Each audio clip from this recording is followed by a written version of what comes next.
Kamusta mga kapitbahay? Ayan, nandito na naman ako sa First Park Homes Pandi, walang kasawa-sawa, no? Isip tayo na pag-uusapan ngayon, alright? Game!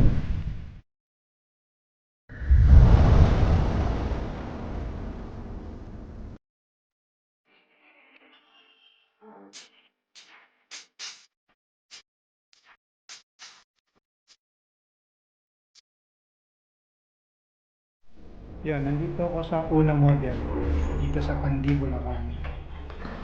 So, lakad-lakad ako, nag-isip ako ng topic kung ano pwede natin pag-usapan. Ah, wala pang niluto. Ano meron dito sa rep?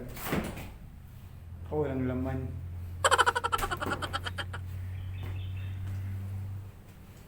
Ito, mga hilaw pa to ah.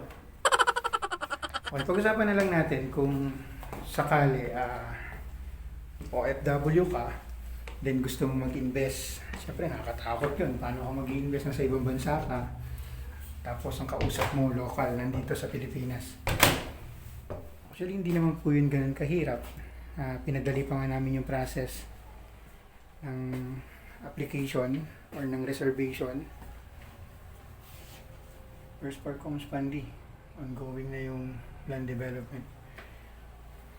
Basta alam mo lang na qualified ka for the unit na i-reserve mo. Ang need lang naman natin ay 2 valid IDs. Tapos, magsasign ka ng reservation agreement na ipapadala namin sa email. And then, i-revert back mo yun sa amin together with your 2 valid IDs. And then, send rin namin sa inyo yung bank account ng First Park Homes. May kanya-kanya kasing bank account yan kada project. Na-deposit mo na yung reservation fee, pwedeng online transfer kung techie ka, or pwedeng remittance. Once na nagawa mo yun, send mo lang sa amin yung picture or scan copy nung proof of reservation fee. And then pag nabigay mo na sa amin yun, ipapahold na namin yung unit na pinag-usapan natin. So, cleared sa'yo lahat ng computation, block and lot.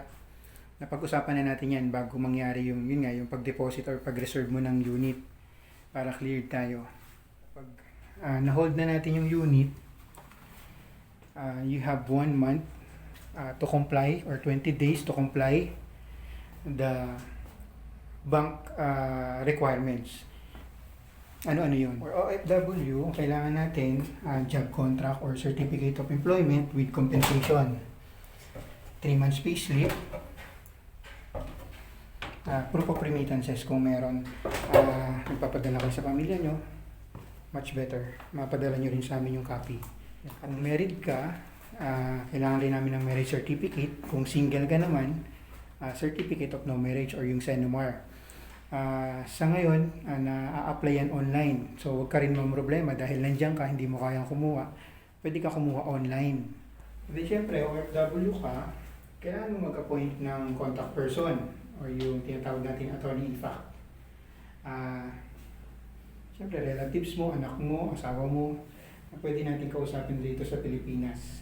Ganyan ko na yung camera kasi magluluto ako eh. Medyo ayun, kapag meron ka nang in-appoint na AIF, papadala namin sa kanya yung docket folder and he or she will sign. Okay, SPA. Yung SPA dahil nga, in-appoint mo nga yung contact person mo, meron tayong tinatawag na SPA. Dahil OFW ka, consularize.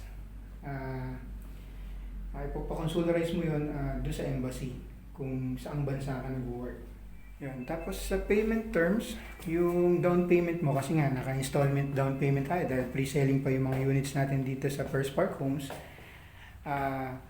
you have 2 choices. Mag-issue ka ng post-dated checks para dun sa monthly down payment mo for 12 months or i-auto-debit natin using BDO.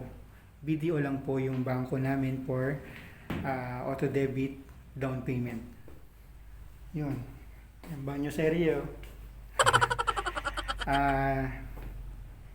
Bank financing. Okay mag-alala kasi kahit OFW kayo, yun nga, kaya nga kami hingi sa inyo ng requirements.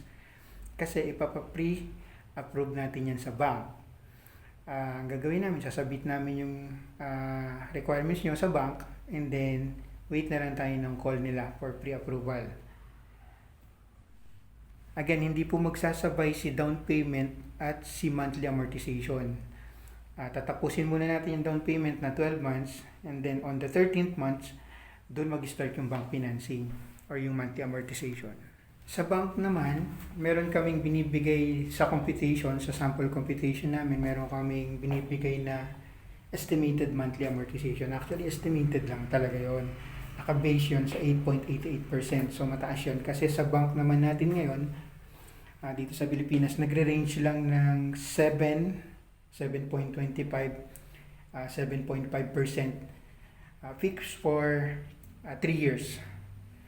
So, every 3 years, subject for recomputation. Yun. Yung sa sequence ng payment, monthly amortization, medyo marami yan eh. I-elaborate na lang once na may kausap na kayong sellers or kausap nyo na ako, i-elaborate ko sa inyo yung magiging process. So, hanggat maaari, tiwala lang. Ganun lang naman yun eh. Okay? Ayun, idadagdag ko rin sa requirements yung proof of billing ni contact person, ni AIF. Tapos,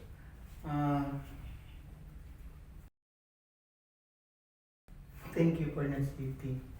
Tapos, 2 valid IDs ng contact person.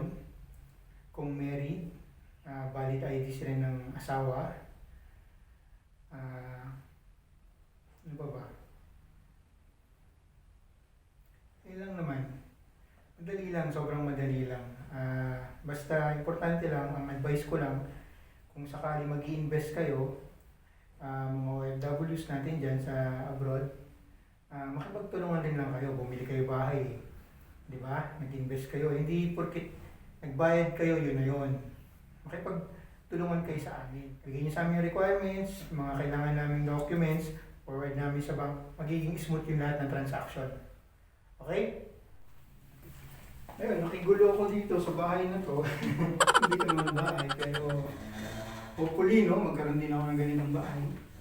Siyempre, maganda naman to. Kagandahan kasi sa First Park Homes, gamit na lang kulang. So, fully finished na siya kapag na-turn over. Tapos, may kuryente, may tubig.